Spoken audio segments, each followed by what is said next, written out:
Sí, antes de poner punto final, vamos con Christian Hudtwalcker y, en fin, esta conversación con el presidente del Congreso. Él ha señalado que no tiene sentencias, que tampoco tiene investigaciones, ¿no? Que es un alma impoluta y que va a comenzar, digamos, a revertir para ganarse la confianza de la ciudadanía. ¿Qué te ha parecido? ¿Qué tal, Mónica? ¿Cómo estás? Se tiró un poquito para atrás, creo, porque poco que cambió el tema, ¿no? Porque cuando él hizo ese anuncio que sonaba amenaza, sí, claro, no, me parece que recula, se asusta un poquito y dice, no, me estoy refiriendo a los propios congresistas, que tenemos que respetarnos, pero queda claro, por su actuar, cuando ha estado en el Cusco con sendas denuncias a varios periodistas que no se refería a ese tema, sino que ahora un poquito finalmente no ha cambiado. Pero lo que decía la pregunta, Mónica, ¿no? La alianza Perú Libre y Fuerza Popular, pero que no se ve reflejada en la presidencia, sino que en la presidencia ponen a el congresista Alejandro Soto y, claro, abajo en las vicepresidencias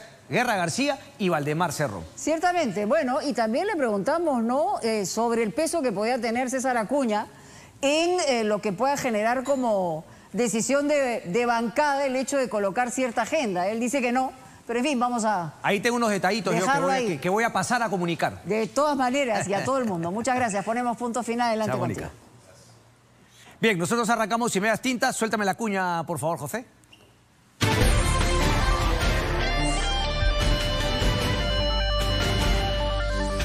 A ver, lo primero, a mí me asusta un poco, digamos, ¿no? La aceptación que ha tenido en algunos.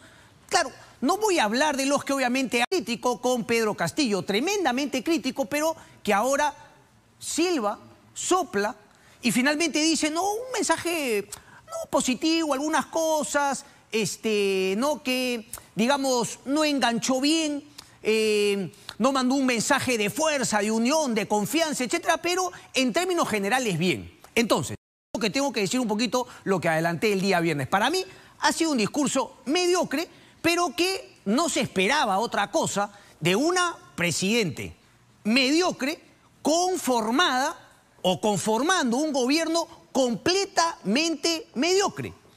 Lo que, digamos, da más preocupación es cómo esta parte, ¿no?, de los ciudadanos, de la opinión pública, por ahí un grupo empresarial, un grupo político también, saluda el status quo, es decir, la recepción que tiene el mensaje de Dina Boluarte que habla de la mediocridad nacional.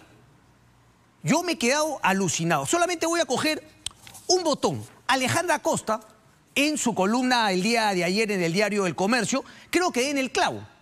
Y en su párrafo final dice lo siguiente: algunos evitan a Boluarte porque creen que el status quo actual es preferible a la incertidumbre que generaría un adelanto de elecciones. Podría yo acotar que el status quo actual es preferible a Pedro Castillo. Por supuesto que es preferible a Pedro Castillo. Algunos podrán decir que también podría ser preferible a un adelanto de elecciones, pero el hecho de que si es preferible a un adelanto de elecciones y es preferible a Pedro Castillo, no decir en la cara que la mediocridad actual de Dina Boluarte reflejada en su mensaje a la nación va a traernos más problemas en los próximos meses, años, si es que se continúa así, y no exigirle un cambio radical, no exigirle cambios estructurales en la manera como está llevando las riendas del país, me parece preocupante. Habla de una mediocridad generalizada en nuestro país. Otro botón de muestra. Dentro de las críticas y los aplausos, o de alguna manera, digamos, el no criticar, ¿no? El no criticar a Dina Boluarte, es decir, pasarlo por agua tibia, ya nadie ha hablado de la mediocridad de cuadros que tiene Dina Boluarte en el gobierno y nadie ha mencionado lo que normalmente es un pedido común cada 28 de julio. El cambio de ministros. Sacar a un Alberto Otárola. Pero claro, nuevamente la mediocridad hay. No, Alberto Otárola nos protege, nos defiende. Qué bueno es Alberto Otárola. No, es un hombre duro, es un hombre fuerte. Por favor, viejo, ¿de qué estamos hablando? Si quieres mantenerte hasta el 2026 porque crees que efectivamente para la economía, que es lo que vamos a hablar el día de hoy, que es lo que más preocupa, Augusto Álvarez Rodríguez escribió una columna hace algunos días, claro, parafraseando esa frase de que él hizo que Clinton gane las elecciones en los Estados Unidos. Es la economía, estúpido. Pero por ese temor nadie dice nada. Entonces, nadie le pide cambios a Dina Boluarte. Nadie le pide cambios a Alberto Otárola. Todo el mundo quiere pasar por agua tibia la situación. Vamos a ver si llegamos al 2026 con lo que hay. Entonces, eso, repito, yo creo que nos va a traer muchísimos problemas. Yo me he quedado alucinado cómo dentro del análisis, hemos tenido viernes, hemos tenido sábado y hemos tenido domingo, nadie ha mencionado ese tema. O sea, tenemos un cuadro a uno. Tenemos a todo el equipo ideal para poner en práctica todas las promesas, ¿no? La lista de lavandería que ha soltado Dina Boluarte el día viernes. Con Otárola estamos geniales, los cuadros son perfectos. Me parece alucinante, salvo una columna hoy en el Diario Expreso que, claro, entre líneas menciona, por favor, si es que Dina Boluarte empieza a llamar a gente preparada para sumarse al gabinete, digan que sí. Entonces, ¿cómo es eso? Quieren mantener el status quo, pero los cuadros verdaderos estarían dispuestos a aceptar un cargo en el gobierno de Dina Boluarte para mejorar la situación del país social, política, económica, sobre todo, para llegar hasta el 2026 y que en el 2026 haya un ambiente distinto para elegir a un presidente que ya no se quiera sacar al año y medio, un Congreso que se pueda quedar 5 años con la legitimidad que la ciudadanía le da y que no quieran cerrar el Congreso cada cierto tiempo? Mario Ghibellini también dice en una columna interesante, y esto es otra de las tantas críticas que yo le doy a Dina Boluarte, y por eso hablo de la mediocridad. Es decir, la señora Dina Boluarte cree que ella cayó del cielo, ¿no? Un día 7 de diciembre la pusieron ahí del cielo, ¡pum!, la soltaron en el Perú para que mejoren las cosas. El sentido de el sentido de la ubicuidad, de la ubicación de la señora Dina Boluarte y de la gente que lo rodea, obviamente Nicanor Boluarte y Alberto Otárola, es nulo. Es decir, haber hablado y criticado tanto de Pedro Castillo sin que se le haya parado un pelo de que ella fue parte de ese gobierno. Leo a Mario... leo el editorial del Comercio primero. Tal vez el ejemplo más patente de esta desconexión del discurso de Dina Boluarte fue el intento de la mandataria por desvincularse del gobierno anterior, obviando el hecho de que no solo fue compañera de fórmula de Pedro Castillo, sino también ministra de Desarrollo e Inclusión Social, durante 69 de las 71 semanas que duró su administración y al que varias veces defendió a capa y espada, se peleaba con los periodistas, se fue a Davos a decir por qué nos atacan. Tenemos pocos meses en el gobierno y nos siguen atacando, Se fue a un gobierno, a un gabinete descentralizado y cantó justicia y después se puso a lloriquearle a Carlos Álvarez por una imitación genial que le hizo. Ya no ha hecho más imitaciones, justo que ahora es presidenta. No, sí las ha hecho.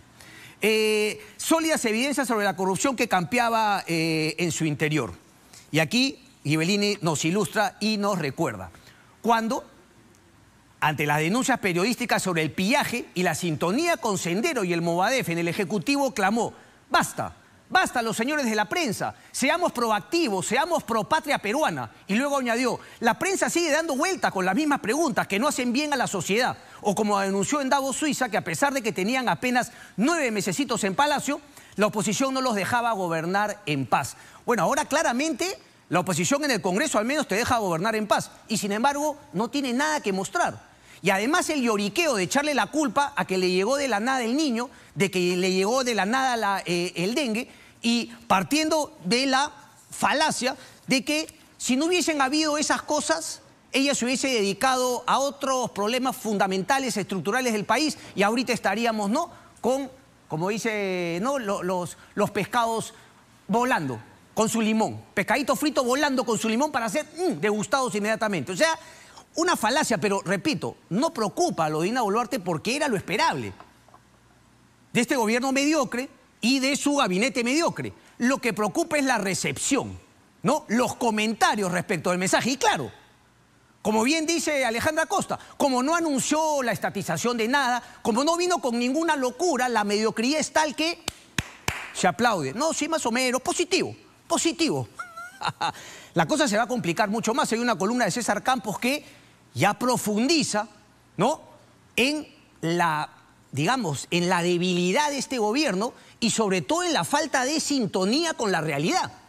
Y dice correctamente y honestamente, además, como siempre César, que muy a su pesar este gobierno entra en una situación de cuidados intensivos. Por su propio error. Por su incapacidad de leer la realidad y de tomar medidas concretas. Y seguramente todo eso viene pues por la mediocridad. Recordemos que ella viene del gobierno de Pedro Castillo. Es la misma mediocridad de Pedro Castillo. Y la misma mediocridad que no le permite deshacerse de Alberto Otárola y de empezar a convocar cuadros mucho más capaces. Porque en todo caso, si lo intentara, ella podría decir, bueno, he intentado convocar a este, a este, a este y a este, y me han negado. Bueno, los ojos, las críticas apuntarían a esas otras personas que no quieren sumarse, que estarían en su derecho, pero por lo menos ella podría decir que lo intenta, y no lo está intentando, porque sigue pegada a Alberto Otárola, a su hermano Nicanor Boluarte, y a esa mediocridad que ella siente la protege de cara al 2026. Vamos ahora un poquito a desentrañar lo que ha sido el mensaje, sobre todo en la economía. Yo voy a insistir que el tema económico me parece un tema fundamental, porque por supuesto que hay crisis política, por supuesto que hay crisis social, pero si a todo eso se le suma una economía deteriorada, todo lo demás, política y social, se agrava.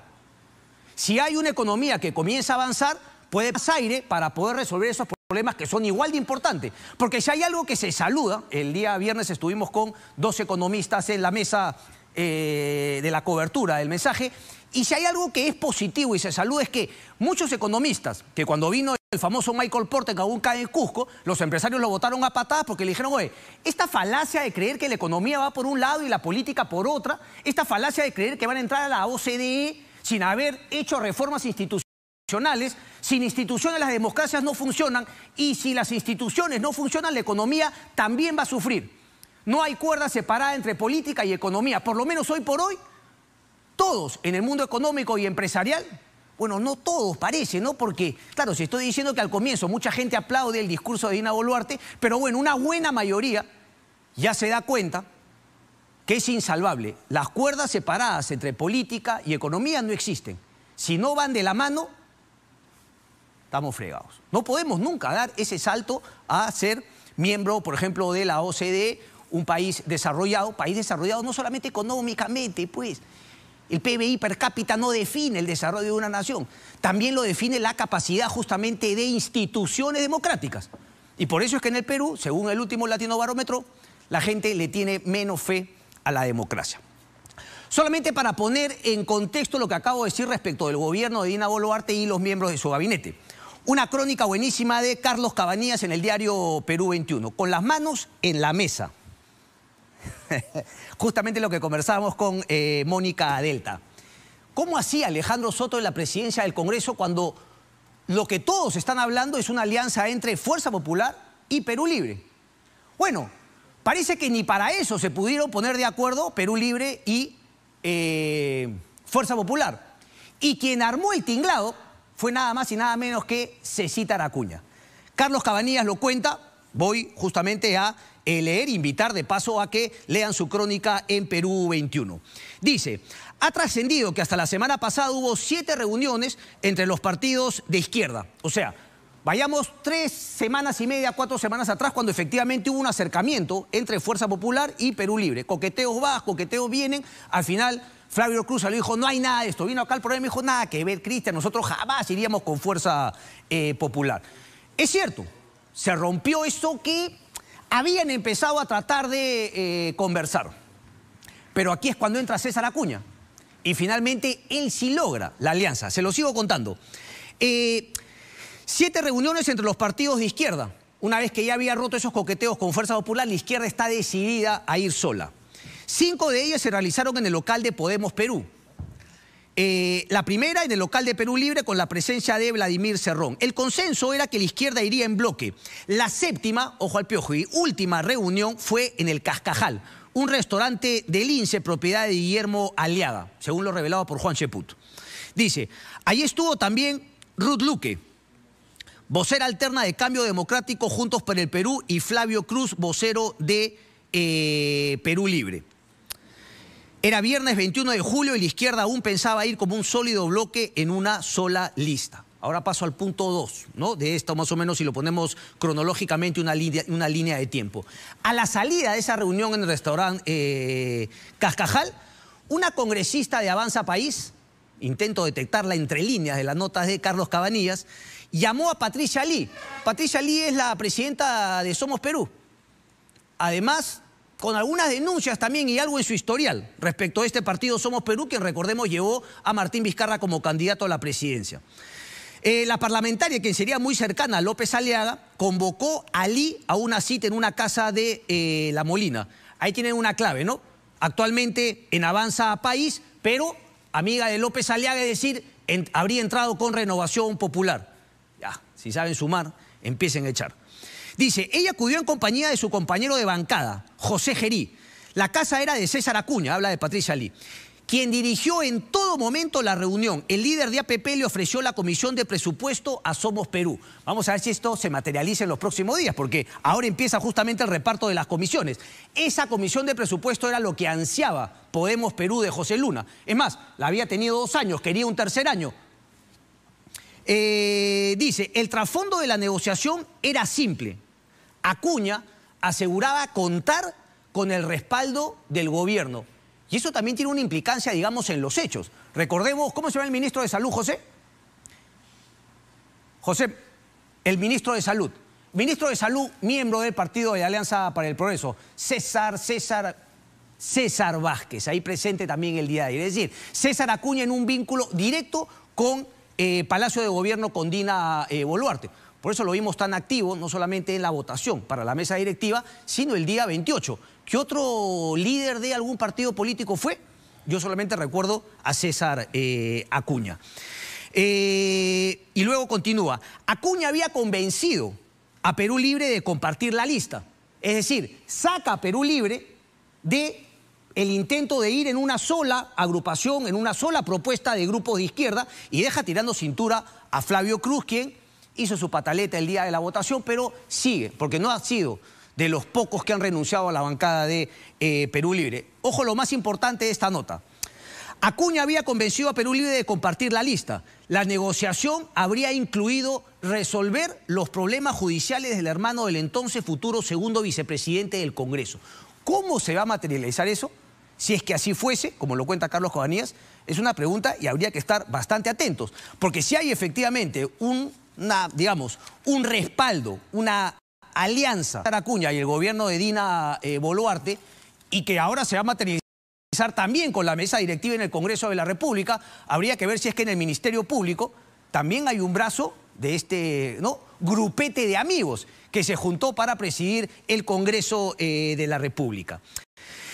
De esta manera, culmina Cabanillas, APP se vuelve a hacer de la mesa directiva sin contar con una mayoría relativa. Sin embargo, dice, las negociaciones por las 24 comisiones ordinarias no empezaron con el ofrecimiento de la Comisión de Presupuesto a Somos Perú,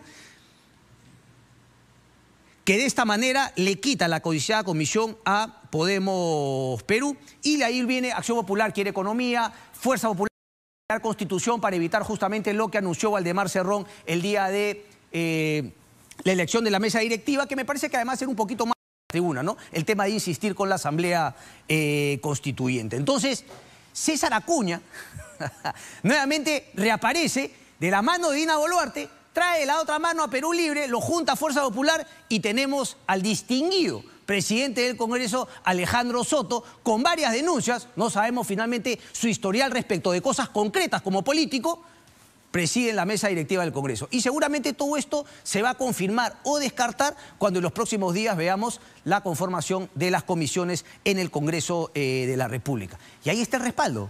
Y ahí está justamente la incapacidad de cuestionar, criticar de manera constructiva a este gobierno y de hacerlo finalmente cambiar, de apretarlo para que cambie ministro, salga Alberto Tarola y empecemos a ver algo. Y no se trata de refrescar, ¿no? Como dicen, hay que refrescar el gabinete. En muchos países donde las cosas funcionan, tú tienes un secretario de Estado en los Estados Unidos que dura los 4 años del gobierno de turno. Pero obviamente aquí no es el caso. Tenemos a gente incapaz. Hemos visto el tema de Rosa Gutiérrez, hemos visto personas que no tienen ningún tipo de capacidad, con prontariados que finalmente son elegidos en puestos importantísimos donde depende la vida de los peruanos. Como el Ministerio de Salud, como de Salud. En fin, el otro tema también, y es que lo vamos a conversar con nuestros invitados, es, desde mi punto de vista, muchas medidas populistas. Habló, por ejemplo, del Consejo Nacional del Trabajo, que le vamos a dar un impulso, pero inmediatamente, populistamente, anuncia que van a subir la remuneración mínima vital. Es justamente en el Consejo del Trabajo, de manera técnica y no politiquera, que se define o no el aumento de la remuneración mínima vital. No habló nada respecto de la minería. Quiso confundir a la gente hablando de, creo que, 316 millones de inversión. 316 millones de inversión en exploración. Es decir, desbloqueó algunos permisos para poder hacer exploración, pero no dijo una palabra respecto de proyectos de explotación, que ahí podríamos ir a una inversión de 3.000 o 30.000 millones o más de dólares, como es la cartera justamente que tenemos pendientes en proyectos en el sector minero, que finalmente el que podría ser el motor de la economía. Pero bueno, vamos entonces a arrancar con nuestros invitados. Tenemos... Adelante, por favor. Señor Recoba, un placer, maestro. Adelante, por favor. Gracias. Pablo Secada, después de tiempo, maestro. Hola, Cristian. Adelante, por favor. Pablo, a ver, empezamos contigo. ¿Cómo viste? A ver, en términos generales, para luego entrar en algunas cositas específicas que ha apuntado, que había comentado. El discurso para ti, y ambos también, obviamente, son economistas, pero también tienen una visión claramente, ¿no? Los leo siempre en sus tweets, en sus artículos, respecto de la situación política. En términos generales, Pablo, el mensaje de Dina Boluarte, sobre todo en el contexto en el cual está el gobierno y el país en general. Bueno, rescato el distrito uninominal, las dos cámaras, la autoridad de infraestructura. Parece ser el inicio de un fondo soberano de riqueza, pero para donde estamos y lo que ha pasado, pues el discurso es una oportunidad perdida, ¿no? ¿Qué una oportunidad perdida? ¿Qué hubiese...? O sea, lo primero es que han matado a 49 personas y han muerto 20 y tantas más, ¿no? Han muerto por diferentes razones, por bloqueos de vías o los soldados ahogados en el río, ¿no? Bueno, me parecía que era la oportunidad para que ella no dijera perdón y después a unas cuadras estuvieran tirándole gas a la gente, ¿no? ¿Falsía? ¿Un poco falsa? O sea, el ministro del Interior, el ministro de Defensa, el presidente del Consejo de Ministros, tenían esos puestos en una parte importante de la balacera. El primer ministro fue antes ministro de Defensa. Uno de esos tres, al menos, debería haber renunciado, ¿no? Y la presidenta debió haber aprovechado... Haberle pedido justamente la renuncia, es decir, que sea un gesto del propio Ejecutivo respecto de esos ministros cuestionados. Como mínimo. O sea, Otárola, en mi opinión, nunca debió ser ministro de Defensa, porque era abogado de la presidenta. Correcto. Menos debió haber sido promovido después de lo que pasó a primer ministro. Entonces, si la señora no había hecho eso en su momento, esta era una oportunidad para hacerlo, ¿no? Decir, miren, no reaccioné a tiempo, pero le he pedido la renuncia a estas personas. Eso de que están investigando la Fiscalía y el Poder Judicial, acaban de tener preso a 2 días a un documentalista y le han pegado en 17 sitios distintos. O por lo menos tiene marcas de cómo lo han jalado, yo qué sé, ¿no? Entonces, yo no entiendo la verdad por qué hacen eso, yo solo puedo entender que quieren seguir polarizando, ¿no? Pero era la oportunidad para no solamente salir a decir pedir perdón y hacer algo. Ok. Y lo mínimo era sacar a Otárola, ¿no? Pero parece que nadie lo comenta, es decir, más allá del comentario que tú me haces, nadie ha dicho nada finalmente de la necesidad de por ahí hacer un cambio de ministros. Pero bueno, vamos, maestro. Tu punto de vista en términos generales. La lectura o el escenario base que manejamos muchos economistas es que este discurso ha pasado por una suerte de cuatro ciclos, ¿no? Hay una primera etapa de, yo lo llamo tercerización porque está descansando en terceros, ¿no? Terceros como las protestas, terceros como el Yaku, terceros como fenómenos climáticos. La segunda etapa es una suerte de negacionismo, lo que realmente está sucediendo, ¿no? Tenemos recesión encima, tenemos una desaceleración, un enfriamiento brutal. La tercera etapa es el nativismo en este discurso, que es parte de esa retórica donde Perú es país de oportunidades, en Perú hay 50 Virgilios Martínez, o sea, y la cuarta y última etapa ya fue, vamos a decirlo entre comillas, Pablo, Cristian, técnica, entre comillas, porque fue pues una andanada de cifras, como quien reparte pues un croupier que reparte cartas, donde no hubo, nadie espera que un discurso sea un desglose, un desagregado de datos, pero por lo menos di cuál va a ser la trayectoria, no sueltes el dato crudo, también cuenta la historia detrás del dato crudo, ¿no? Y hemos visto que de esas 4 etapas en el discurso en lo económico, pues han provocado un poco lo que dice Pablo, ¿no? Que se ha echado a perder no solamente una oportunidad, sino que se han echado a perder diversos temas que ya iremos comentando. Pero lo macro, lo esencial son esas 4 etapas que en el discurso han sido evidentes y que, repito, lo dicho, no se han aprovechado del todo. Una oportunidad perdida finalmente, ¿no? Mucho se habla de... 20% únicamente de la inversión pública y su discurso me parece que fue justamente, digamos, señalando siempre eso, ¿no? Lo que va a ser de mayor gasto desde el Estado. Pero ese 80% de la inversión privada, creo que es los animal spirits, ¿no? El espíritu animal, es decir, ¿no? Darle rienda suelta para que la inversión privada tenga confianza. ¿De eso te parece que se ha movido algo la aguja o absolutamente nada? Yo creo que no, porque, a ver, tú indicaste al principio algo muy importante, Cristian, que es, digamos, un gesto político. Pablo también lo ha mencionado, pero... Y es algo que también tenemos que decirlo, no solamente la matriz económica y la matriz política van de la mano. Ya no era como hace 10, 15, 20 años, donde sí había pues había gente que decía, cierto no, divorcio, separada, sí. Ojo, cierto divorcio. Sí. Ahora no solamente eso va de la mano, sino que también tienes pues unos espacios muy acotados donde el gasto público, la inversión pública no está separada de la actividad privada. Las dos dimensiones se complementan y eso tampoco se ha visto en el discurso y eso tampoco se ha visto en la vocación de esta gestión y tampoco es parte, parece, de la retórica, no solamente de la presidenta, sino del primer Otárola, ¿no? No hay una voluntad de activar gasto público de alta gama, de alto impacto, y eso que juegue en pared o en simultáneo con la actividad privada. No existen ambas dimensiones, repito, dentro de la retórica de la dupla, con todo respeto, Boluarte-Otárola. Correcto.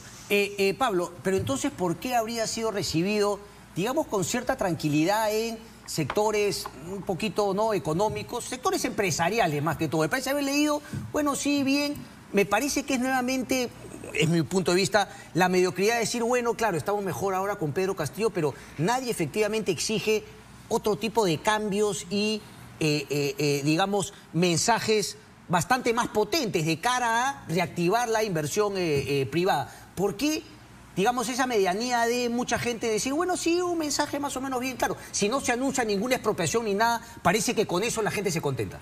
Creo que se están suicidando políticamente, porque en América Latina, en casi todos los casos, desde hace años, se elige a la oposición. Correcto. Y te queda claro que Dina Boluarte va a ser identificada con una derecha, por ende vendrían las balas por otro lado en el 2026. Y no solo eso, mira, la productividad aportó entre 2.1 puntos porcentuales y 2.4 puntos porcentuales al crecimiento. Ahora, todo el potencial de crecimiento es 2.6. Y la productividad del 2023, estimada por la Conference Board, es menor que en 1990. O sea, tenemos niveles de productividad previos al ajuste económico y las reformas. Y los empresarios no sé por qué no pueden revisar datos tan básicos. La productividad cae desde 2009, cuando estuvimos en el MEF. En el 2010-11, cuando regresé al MEF, no pudimos hacer ninguna reforma y propusimos 13. Entonces, ¿por qué aplauden el gobierno de Alan García II, que en realidad solo hizo la carrera magisterial? Sí. No hizo ninguna reforma más. Los tratados de integración ya venían de antes. Siguió con los tratados de integración, como se ha seguido con el Trans-Pacific Partnership ahora en estos últimos años. Entonces, yo veo un desconcierto total de muchos empresarios, ¿no? No se dan cuenta que se están suicidando políticamente, porque la siguiente elección va a ser peor que la del 21. Va a ser Keiko posiblemente contra Bermejo, ¿no? Con Zamora parado atrás de Bermejo. O quién importa quién sea. Claro. Si a Castillo lo eligieron y a Ollanta lo eligieron profesionales de campaña, elegirán al siguiente. El tema no es de cuál es la organización política atrás, cuáles son los profesionales de campaña, qué experiencia política tienen. Entonces enfrentas al señor Carlos Raffo, más conocido como Kung Fu Panda, ¿no? Pero de las primeras películas de Kung Fu Panda, cuando se caía solo y se tropezaba solo, ¿no? Con un señor que el señor Zamora, que participó en la asesoría de Velasco en el 68 y ha estado metido en Argentina, en Venezuela, en Chile, en todos lados. Entonces yo no entiendo a los empresarios, la verdad. Yo tengo una lectura del país que es totalmente errada. O sea, claro, ya no tenemos a Castillo de que estatice, expropie, etcétera, pero no se dan cuenta que la caída de la economía y la confianza sigue casi al mismo ritmo que Pedro Castillo. A Castillo lo eligieron para que fuera candidato. Castillo era obviamente un político muy limitado. Sí. Su gran éxito fue evitar que la CONARE se parte en el 2017 y el fujimorismo cometió el tremendo error de empoderarlo para enfrentar a Saavedra. Es un ministerio en que estaba Jorge Arrunate, Juan Pablo Silva, Rosita Zamora. O sea, de lo mejor que hay en el servicio civil peruano estaba en ese ministerio. Entonces, claro, esto es como soltar unos tontitos en un cuarto y empujarlos en una dirección u otra y a veces se pelean y a veces se ponen de acuerdo. No tiene ningún sentido de la política, del país, de nada. Correcto, correcto. Arias Minaya, no, en un tuit, los ingresos del fisco están cayendo a ritmo acelerado y el déficit fiscal está creciendo. Frente a esta falta de espacio fiscal, las promesas del mensaje son inviables. ¿Compartes ese punto de vista? Sí, porque el componente fiscal, cuando cae, provoca dos reacciones, ¿no? Lo primero es la expansión o prolongación de los niveles de pobreza, ¿no? Porque evidentemente menores ingresos fiscales, menores servicios, y eso golpea hogares de capa pobre o de bajos ingresos a medianos ingresos. Y lo segundo es que corremos el peligro, ¿no?, de contar con un presupuesto 2024 pues muy, no voy a decir austero, pero con mucha poquedad en políticas públicas, a reformas, a gestión pública, a gestión de presupuestos. Entonces, ¿por qué? Porque tu margen de maniobra para presupuestar cada vez es más limitado. Y ese deterioro, ¿no?, ese deterioro puede llevarnos de niveles de pobreza de 27,5, que es el actual, tras haber registrado 20 hace 10 años, ¿no?, corríjanme, probablemente podríamos tocar un techo de entre 29, 30, 31% de pobreza, ¿no? Con esa limitación en la caída, por ejemplo, puntualmente, ¿no?, el IGB interno ya también está cayendo. Y esto también nos lleva a otra reflexión. Todo esto como parte de un entorno leído como recesión, ¿no?, que evidentemente se cambia de rumbo, y cambiar de rumbo significa generar más gasto, más política de gasto, más formación bruta de capital, que es inversión pública. Sin eso, pues vamos a ir deteriorándonos cada vez más, ¿no? Con una clase media igual. Esa recesión que planteas ya, digamos, ¿está únicamente vinculada a situación interna o todavía viene un poquito de tema de afuera, de externo? Yo creo que el componente global cada vez es menor, ¿no? Porque, bueno, ya vemos cierta... Entonces, cada vez la pelota en nuestra cancha. Sí. Porque cada vez vemos que la presión, por ejemplo, de la inflación... economías desarrolladas, Estados Unidos, por ejemplo, la inflación está cediendo y está moderándose de tono en lo global, el componente global, ¿no? No creemos que la Reserva Federal, que es el Banco Central de los Estados Unidos, vaya a prolongar su vocación alcista en función a tasas de referencia a corto plazo, que para que nos entiendan los televidentes es el paracetamol, y la inflación es la fiebre, ¿no? Entonces inyectas un poquito o provocas más paracetamol para bajar la fiebre, ¿no? Subes la tasa, bajas la inflación.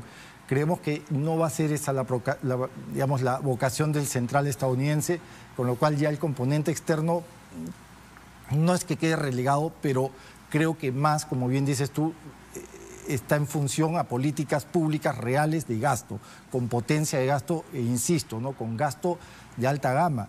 Hay que consultarle a las expertas, ¿no? O sea, a ver, yo converso con Carla Gaviño, converso con Silvana Huanqui, que son capaces en temas de inversión pública, y te van a decir en consenso que ellas manejan los datos y ellas manejan las cifras y tienen bien mapeado el tema. En consenso te van a decir que no se está bien por programa, por proyecto, que el gobierno central no está destinando gasto, que los gobiernos regionales tampoco, y menos pues los gobiernos locales, ¿no?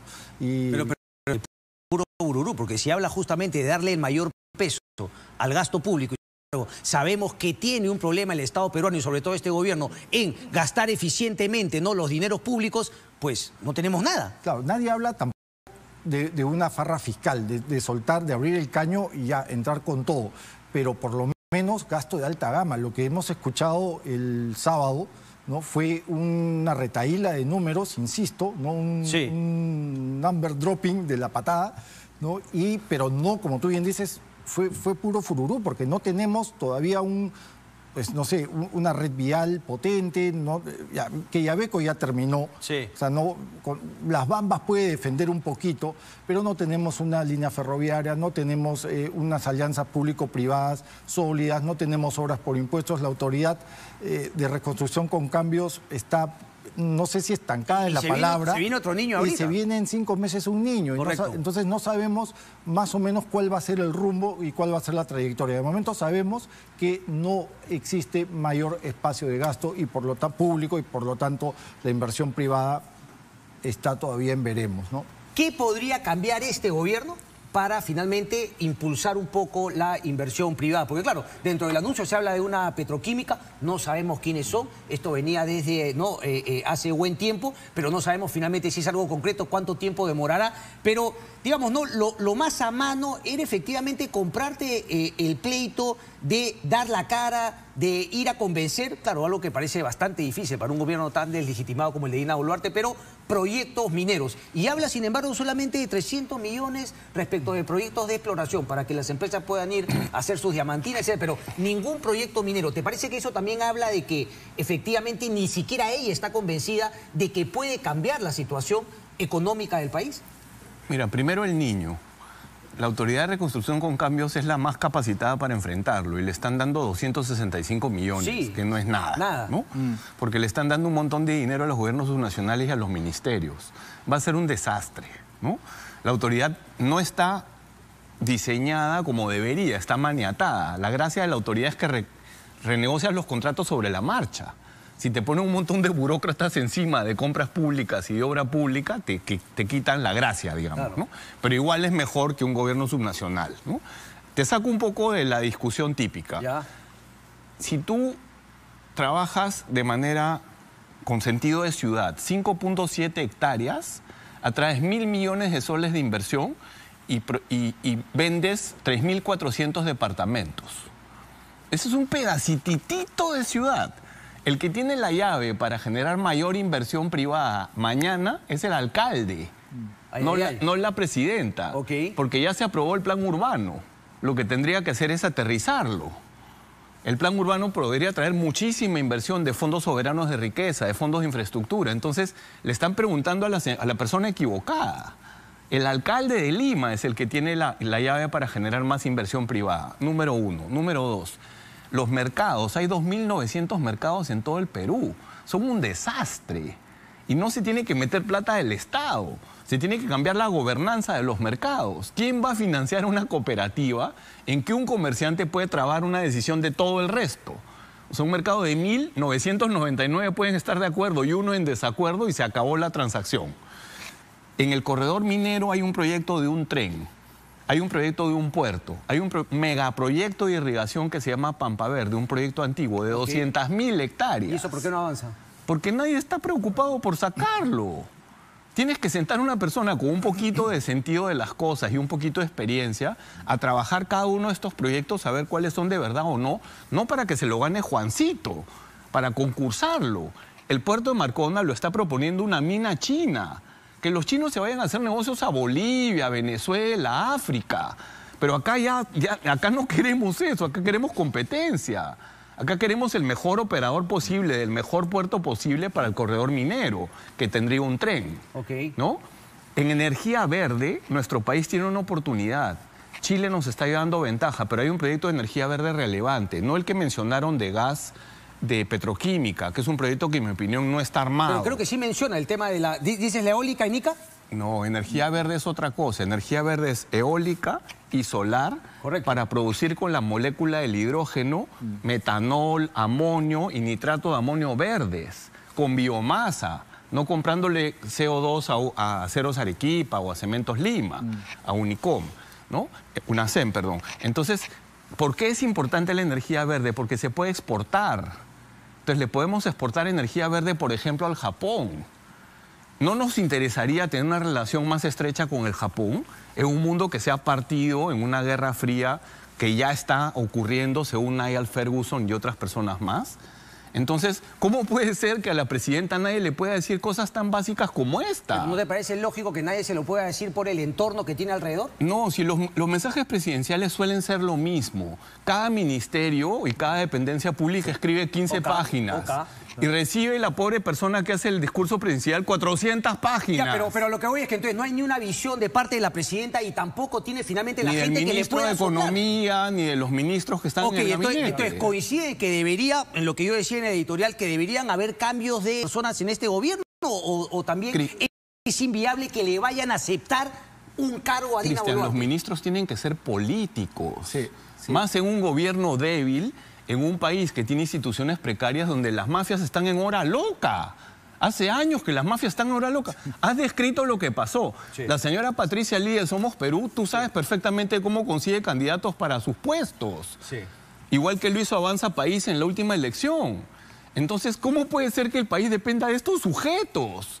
Yo no contrataría... Pero vienen dependiendo de estos sujetos hace un buen tiempo. Sí, pero una cosa es depender de estos sujetos en el 2020, 19 y 18, y la otra cosa es en la histeria del 21, en que Castillo te iba a expropiar, iba a cerrar el país, iba a ser una constituyente, sin votos en el Congreso.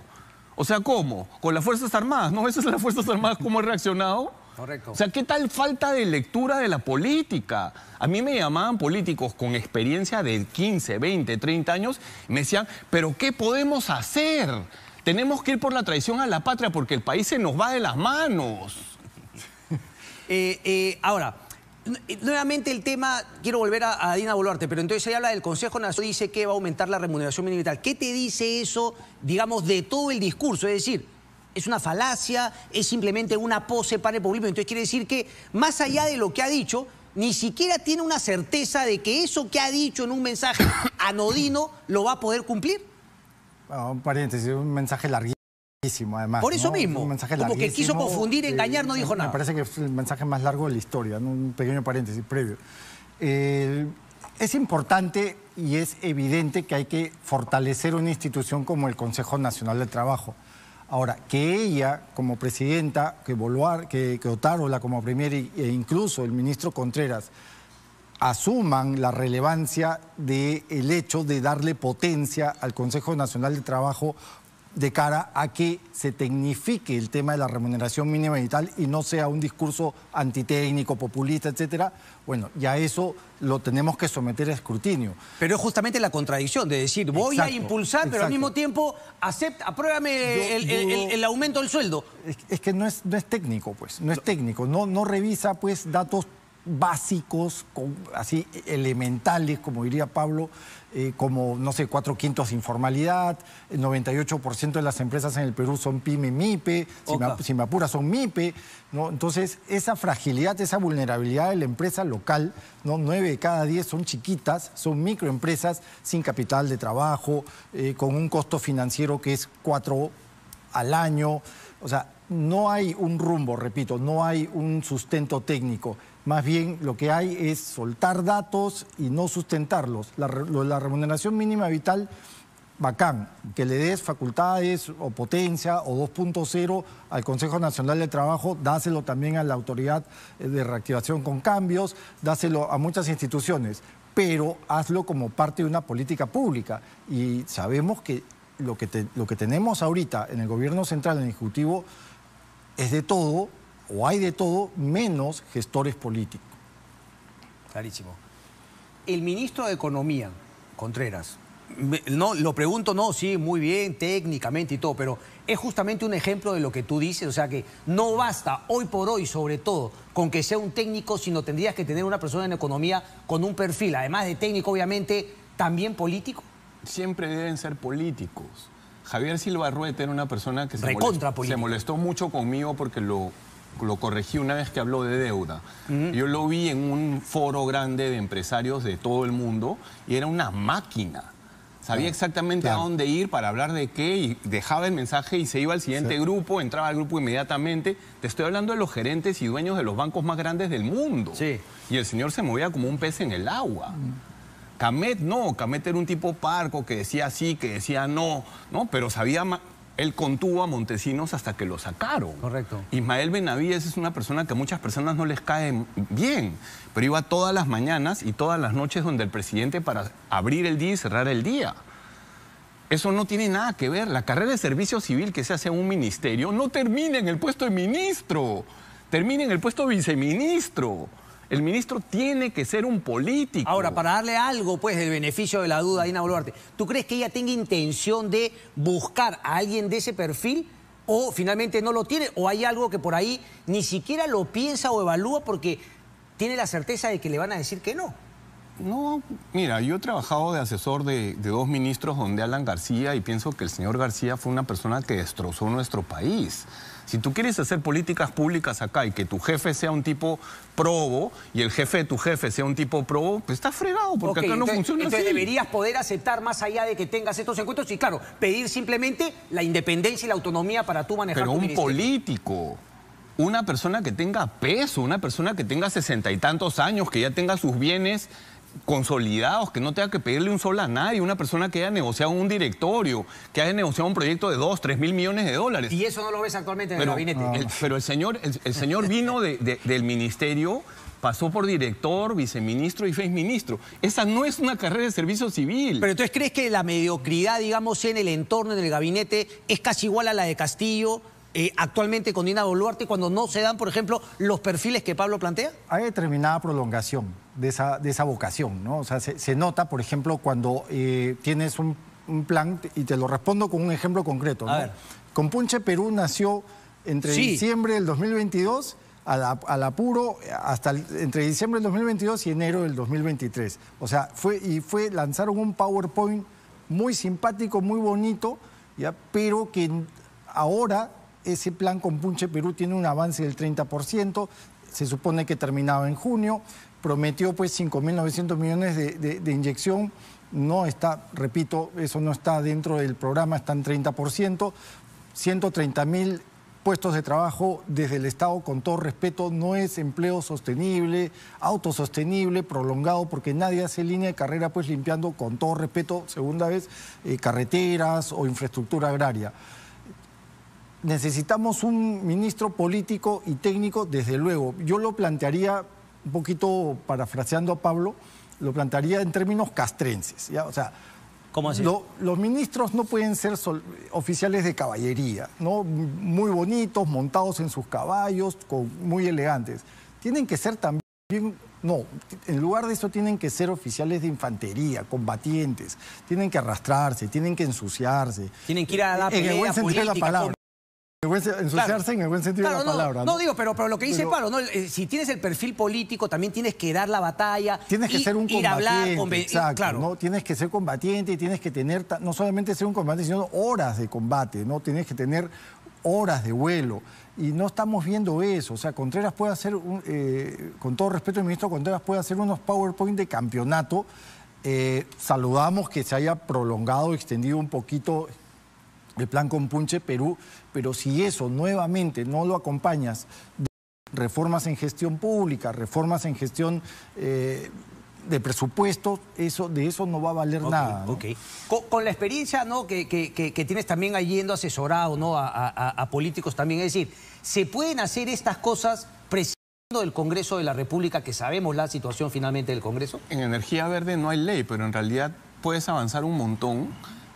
No sabes a quién presentarle los papeles. Ya. No se sabe si llama energía o agricultura o ambiente, ¿ya? Pero igual hay un proyecto muy importante que incluye inversionistas japoneses y norteamericanos que está avanzando y no se ha mencionado. El proyecto que mencionó la presidenta sobre los fertilizantes es un señor que trabajó en una empresa relacionada al gas, que está armando un proyecto hablando con gente. Pues, pero no está tiene, en pañales, pero no tiene comprador. Un financiamiento de proyectos empieza del comprador hacia atrás. ¿Quién es la persona? No voy a decirlo en público porque es información ahora me vas privada, a dar el dato. Pero el punto es una falta de seriedad que la presidenta salga a decir una cosa así en la que lo haya tele. mencionado en su mensaje a la Nación siendo un tema tan, digamos, ¿no? Estando en pañales. En la jerga se llama off-taker al que compra. Y empiezas con quien compra y de ahí armas el proyecto. Okay. ¿Ves? Si él me paga tanto por tanta cantidad, me alcanza hacia atrás, los costos me alcanzan tienes que buscar los terrenos, los permisos, tienes que buscar la línea de transmisión eléctrica, tienes que conseguir el gas. Sí. Te tienen que poner el gas donde tú estás, no donde está el gas. Pero cuando me hablas, por ejemplo, del tema, ¿no?, del ferrocarril y la irrigación en la zona del corredor minero, o sea, uno se plantea qué está pasando para convencer a los ciudadanos de la zona de que esto les puede traer beneficios, y es justamente ese tipo de cosas, ¿no? Hacer un ferrocarril, o sea, si tú tienes, integrarlos, una irrigación. Tienes Antapacay, tienes Bambas y Mina Justa, que están casi en camino, línea, sí. ¿no? Que ahora están despachando por Matarani, ¿no? Tú armas el tren hacia Marcona y tienes toda la carga de estas 3 minas que paga el tren. 3.000 millones de dólares de inversión más o menos en el tren se pagan. ¿El Estado qué tiene que hacer? Poner vagones de pasajeros, estaciones de pasajeros y regular el tren. El otro tren del Cusco, está parada la gente y ¡fum!, se pasó el tren. ¿Por qué? Porque está lleno de minerales, piña, pues. Hoy día no hay tren. Tal cual. Así no puedes hacer un tren tampoco, pues, ¿no? Quiero justamente, ¿no?, ya que estamos hablando del tema de inversión, quiero jalarlos un poquito, ¿no?, a un tema coyuntural, que es la situación de Rutas de Lima y el alcalde López Aliaga. ¿Cómo ves esta situación? A ver, el escenario base de nuevo, ¿no? O sea, hay 2 impactos ahí posibles, los 2 no son simpáticos, ¿no? El primer impacto tiene que ver evidentemente con seguridad en función o alrededor de la inversión privada, ¿no? No se está dando un mensaje claro a la gente que puede traer proyectos urbanísticos, por ejemplo, ¿no? Proyectos ferroviarios, no se está mandando un mensaje. Y el segundo impacto tiene que ver más con los mercados, ¿no? O sea, Rutas de Lima ha emitido, ¿no? Rutas de Lima es un actor, ¿no?, dentro de los mercados de capitales, y me parece que la semana pasada o antepasada ya una calificadora de riesgo lo ha puesto en observación, lo ha puesto en vigilancia, ¿no?, en un War Watch. Y eso, ¿qué significa? Que tu emisión, lo que tú has pedido, solicitado al mercado, va a estar en observación, ¿no?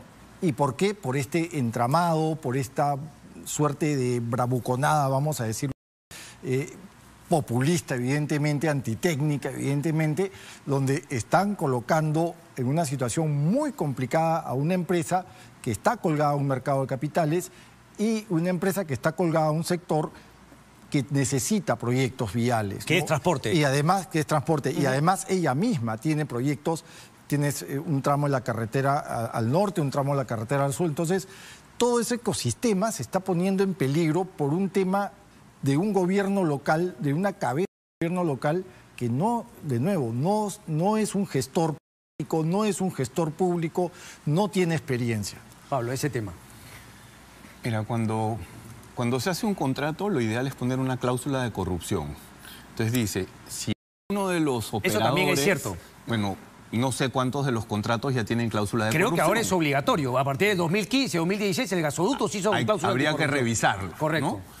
Cuando se explota Lavajato, que no era un secreto que Odebrecht era corrupta y que había Lavajato, eso había salido en el Financial Times muy bien explicado. Correcto.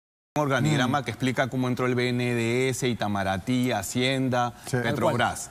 ¿Qué hace el gobierno? No lo hace bien. Lo que tú tienes que hacer es aislar los activos de la empresa y rodearlos. En inglés se llama ring fence. Correcto. Como hacían con las vacas, que las cerraban en una redondela, ¿no? A los toros. No hacen ring fence de los activos. Le permiten a Odebrecht vender chaquias, si te acuerdas. Claro que sí. Tú no vendes nada, tigre, hasta que yo sepa exactamente cuándo te voy a cobrar. Y no te voy a cobrar en una corte peruana, porque todos sabemos que le puedes pagar al juez. Te va a cobrar en una corte internacional. Eso es lo que se debió hacer y no se hizo. Lo siguiente que se hace es se busca un operador para que compre los activos. Se busca nada menos que Avancí, que posiblemente sea con Cintra, los 2 mejores operadores de carreteras que actúan en el Perú, para que compre vía Parque Rímac o la línea María, sí, a OAS. Sí. Y se busca Brookfield, que es el único fondo de inversión en infraestructura global que hace negocios con el Perú, y a Sigma, que es un pequeño fondo de inversión que se le pega a Brookfield. ¿Quién los buscó para que compre? El gobierno. ¿El gobierno peruano? Pero por supuesto. ¿Pero qué gobierno peruano? El Ministerio de Economía y Finanzas los buscó. Pero me estás hablando entonces del gobierno de Ollantumala. No me acuerdo quién era el ministro y en qué momento ocurrió, pero esto se promueve la venta de estos activos. Sí. Entonces, cuando se ve una parte de lo que fue Línea Azul o Rutas de Lima, la Municipalidad de Lima tenía que aprobar la operación porque no estaba comprando un operador, estaba comprando 2 fondos. Sí. Y no lo hace. Castañeda no lo aprueba. Si el señor López de Aliaga quiere que se vaya a Odebrecht, que autorice la operación sin la participación de un operador y que deje que los fondos sean dueños de la concesión. Ok, pero solamente una para terminar y el tiempo me ha dado, solamente un sí o no. Si es que finalmente no se hubiese dado, que tú me dices que el gobierno buscó a un comprador, pero esos contratos habrían tenido cláusula anticorrupción. Y así los haya comprado Brufil o cualquiera, cuando se enteramos que Odebrecht habría coimeado por el caso Villarán, esos contratos se habrían declarado nulos. No, lo que haces es tú proteges el contrato y la concesión. Tú matas al operador corrupto. Sí, claro, pero al final, si es que tú en ese momento, cuando se vende, el que compra, y al final pasa un tiempo y te enteras que hay corrupción, No, es que también se declara nulo. Si tú le pegas al operador corrupto, vendes el contrato a un precio menor. Porque haces que el operador corrupto asuma el costo de su corrupción. No perjudicas a los usuarios, no perjudicas al comprador que te tiene que comprar un precio alto. Banzipper pagó 1.700 millones de dólares por Vía Parque Rímac. Si te hubieras reventado a OAS, se lo vendías a menos de 1.700. Te tengo que ir, Pablo Secado, un placer. Eduardo, un placer como siempre, maestro. Igual, igual. Vamos a una breve pausa y regresamos, no se muevan.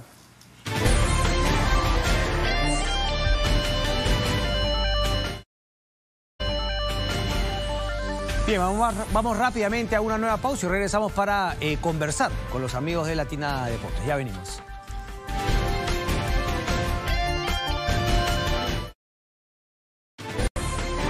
Finales de semana, pero nos enganchamos con los compañeros de Latina Deportes. Ando un poquito nervioso ahí porque Alan Díez suele hacerme bullying. Alan, ¿me vas a ¿Cómo te tratar? va?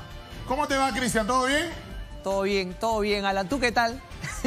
Apoyado acá en el brazo. ¿Qué pasa? ¿Qué pasa? Lo que pasa es que ya estoy más tranquilo porque ya sé quién va a reemplazar a la Padula, ¿no? ¿Quién más que Paolo, no? ¿O tú crees que puede haber otro? No sé qué decirte, ¿ah? La Paol, ¿te acuerdas cuando me cuadró el señor Egusquiza? Cuando yo dije la Paol, me dijo, momento jugar, que ya te subiste al carro, no te emociones. Ahora es más la padulista. Pero ahí está. ¿Tú crees que va a ser Paolo el reemplazante? ¿Cómo ves tú el Me tema? imagino que es lo que toca, ¿no? La posibilidad también de que se busquen pues nuevos jugadores, que se aproveche esa lesión y se le dé oportunidad a algunos nuevos. ¿Quiénes estarían ahí en la posibilidad? Bueno, Valera de la U, puede volver Ruiz Díaz, que ya tiene actividad también en la MLS. Pero a Ruiz ¿no? Díaz le han dado... Después, Bernardo Cuesta, se abre una posibilidad. por ahí lo de Bernardo Cuesta, me dice Coqui, que es el jugador de Melgar, que ya es nacionalizado. Así que, bueno, vamos a esperar, ¿no? Vamos a esperar. Ahí la lista se viene. Puede ser el Checho con esas zapatillitas, Checho, que te vi el viernes. Yo también puede ser, ¿ah? Yo si me pongo físicamente bien, ¿cómo que no? Y tengo la misma edad de Paolo.